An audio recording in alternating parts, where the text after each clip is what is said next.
drivers, how you doing? Whiskey Bravo here. I wanted to show you problem I'm having with my PSVR2. You can see the wire frame from the car showing up there while I'm driving the car. This is on the track for the weekly today, for the weekly multiplayer. I'm on a practice run, but I did this to show you what's happening to my car and the track. I'm wearing the PSVR2 and recording this on there, and I'm not shaking my head or doing anything extreme. I'm simply driving the car, maybe leaning a little bit, but I am well within the play area, which is larger than my sim rig. You know, it's set to a room size, so it's well positioned. But you can see what's happening is that while I'm driving, the car or the steering wheel kind of drifts over to one side or the other. It doesn't say stationary in front of me. Now, I've gone through and set all the settings and looked at all the different issues. Like, I know you can reset the position so that it is right in front of you. I even lean my seat back and position the steering wheel just where I want it and then reposition my seat at the beginning of the race. And it was working fine for the first 2 weeks or so that I owned this. I picked this up over Christmas, or it was actually a gift.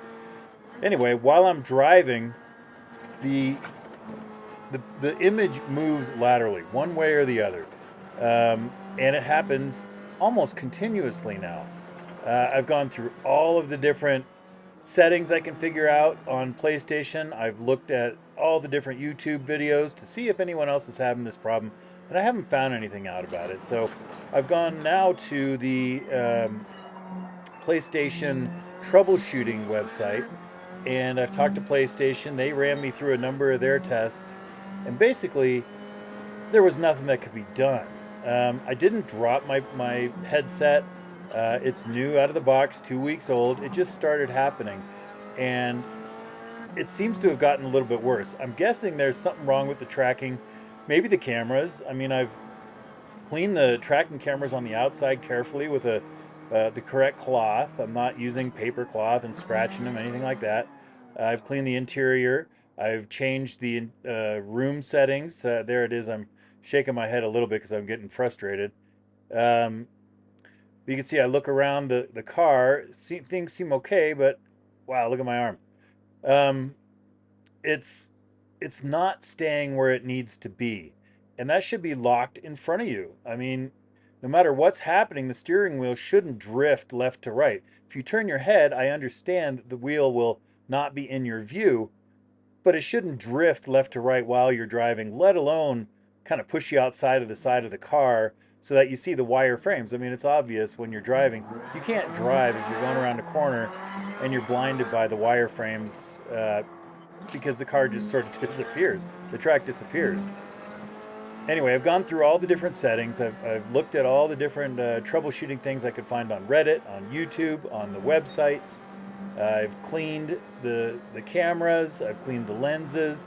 I've put up items on my walls to try to help with the tracking. I've made sure that the lighting is correct according to the website and everybody else's diagnosis. Um, and it's really an insurmountable problem at this point because it's almost impossible to drive competitively or even for pleasure, just driving around casually playing the game, with this happening. It's. I mean, look at that. How do you get around that corner? You don't. I mean, you don't know when to do it. You're just guessing, and if there's other cars there, you're probably taking them out. I have another example here of the Red Bull car from the Nations Cup on the weekly challenge this week, and it's a much more narrow car. And you can see it. I mean, how do you even manage to get around corners when you're blinded all the time? Some of those chicanes, I mean, it's impossible to drive. So recently, I have gone through all the stuff with PlayStation and talked to them, and what they recommended is that I send it in for to get repaired. And there were two options. One was to send it to them directly, and have them take up to 30 days to get it back. 7 to 10 days to receive it, 7 to 10 days to fix it, 7 to 10 days to get it back, and there would be fees, that kind of thing, for shipping and all. Or I could just send it back and get a new one from the place that I bought it. My wife bought it for me for Christmas, so we went back on Amazon and and we're sending it back. I took it to UPS today, and we'll send it into Amazon, and we'll buy another one. If the same thing happens with the other one, yeah, I don't know if I'm going to be able to continue to race with this. I mean, it is so much fun to race with the PSVR2. It is immersive. It is fun. It makes you a better driver in some ways because you're actually feeling like you're on the road. I mean, with this, a wheel and everything in front of you, it's a great time. So if you've seen this issue with your PSVR2 or you have a solution, please let me know in the comments down below. And if you don't mind, please like and subscribe. From Whiskey Bravo, race hard, be fair, and never quit.